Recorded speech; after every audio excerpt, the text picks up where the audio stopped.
Wednesday, and that means the Children's Museum of the Low Country is back on the couch to help give you some inspiration to help you and your littles get out of the house this week. Welcome back, Karen. Thanks for being here. Thank you for having me. Of course. So it's spring. We got to get out of the house. That's right. That's right. So last week I couldn't even get all the activities out. Yeah. This week I'm going to go a little bit broader. Okay. Because I know a lot of people are traveling, yes, but some people are staying. So if you're staying and you want to get an early start, Friday I'm going to start with the Children's Museum at 11. We have everybody's favorite bunny showing up at 11 to 12, and we're going to have a sort of nice kickoff on Friday if schools are out. Yeah. You can come to the Children's Museum and snap that picture in the bunny meet and greet, and then you can check the box, send that off on Facebook or wherever, Instagram, wherever you put your pictures, and I love it. Go along. They can say that piece is done. Yeah. And we're open every day of spring break, so we're not closing during the week, because when schools close, we try to be open. Okay. That's our way we roll. And yep, we want something. Families need something. Yeah. So definitely going to be accommodating that. And we on Monday will have our own version of a spring egg hunt. Yeah. So we talked a little bit about that last week, about how you want to be very thoughtful about that. Yep. Make sure all the ones from the teeny tinies all the way up. Make it fair. Make it fair. Everybody wants a treat, right? That's right. Everybody wants that fun and have that experience of what surprise is waiting for them in that egg. So, so we'll work on that.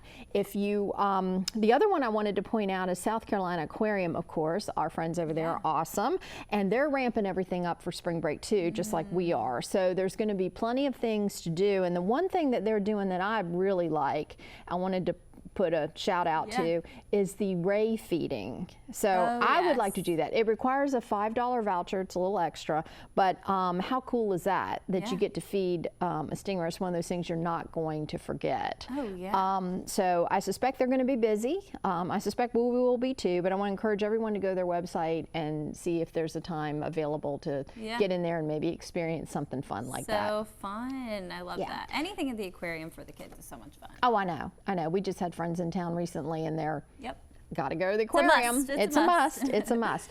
Now, I also wanted to talk to all of our friends out there who are packing up right now and getting ready to go somewhere.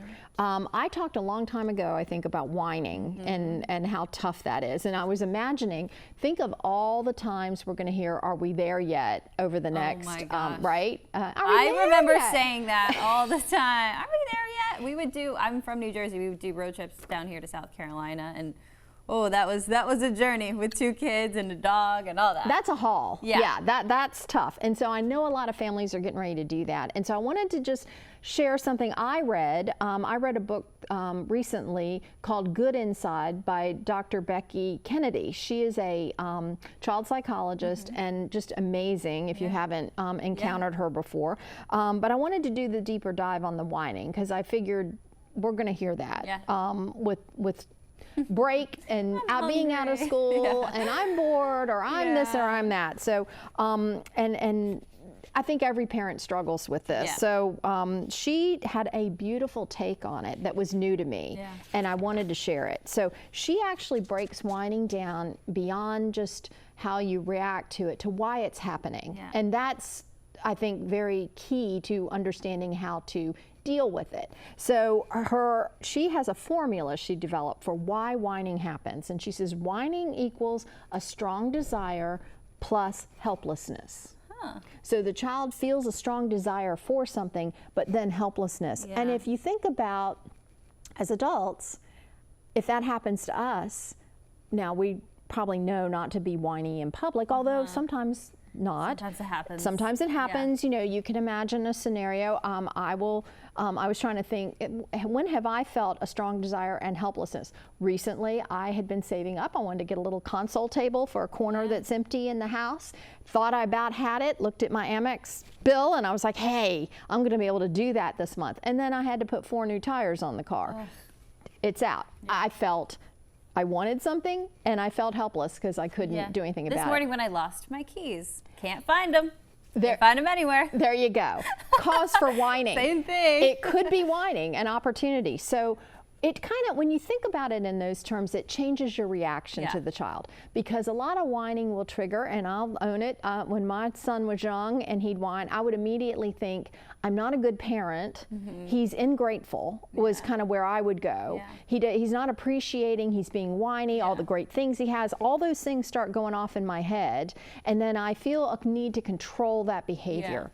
And so Dr. Kennedy offers an alternative, which I really appreciated, because when you imagine it, that, okay, what is the child desiring? Usually that's evident, the cookie, the whatever, but then the helplessness. So that's not a great feeling. So how can we deal with that? And she had a really great way, I thought, to do it. So I'm going to share it right now. She said, let's make some fun with it. And again, Children's Museum, I always like the fun option. So she said, when you encounter whining, you say, oh, the whining got in the house again. Let me open the door, and I'm going to get that whining out of you. I love that. Okay, it's got to come out, because we're not doing that. So here it comes. Let's get rid of it. Let's throw it out the door. I hope it doesn't hit some other kid. Probably will. Door shut. See, now we're in a different mood. And then I said, now what can I help you with? Well, you want the cookie. Well, you know what? I'm going to get the cookie out of the cabinet, and we're going to hold it. It'll be right there, and as soon as you eat those veggies, that cookie's coming out, and you'll have it. So you've taken away the desire's there. There's not much you can do about that. But you've taken away the helplessness with some humor and an acknowledgement that the child really is there, and they're here. They go, okay, mom hears me, dad hears me, I'm okay. I have another alternative. So for all the parents that are getting ready to endure this over the next week, I just wanted to direct to that. And the mood has just changed, right? When you say that, it's different. It makes it fun. And again, it's still keeping the boundary. No cookie before the veggies. That's just not going to happen, because that's what adults, we have to do that for our children, because they can't do their boundaries yet. That's the whole point of it. But we can do it in a way that doesn't turn it into a confrontation. And that's hard, because we're triggered. Whining triggers a lot of us, because when we whined, our parents told us, stop it, stop it, stop it. And so our body understands that whining is something to be shut down. And so we then do it. And again, like I said, it makes you pull up all your stuff around, why is my child doing this? Why doesn't he understand my perspective? And really what the doctor here is saying is, get in their perspective. And you can come together through that, through a fun activity like the little throw the whining out the window. Such a good one. Good luck to all the parents out there. Good luck. This week. We're rooting for you. You got this. You got this. Karen, thank you so much. Thank you.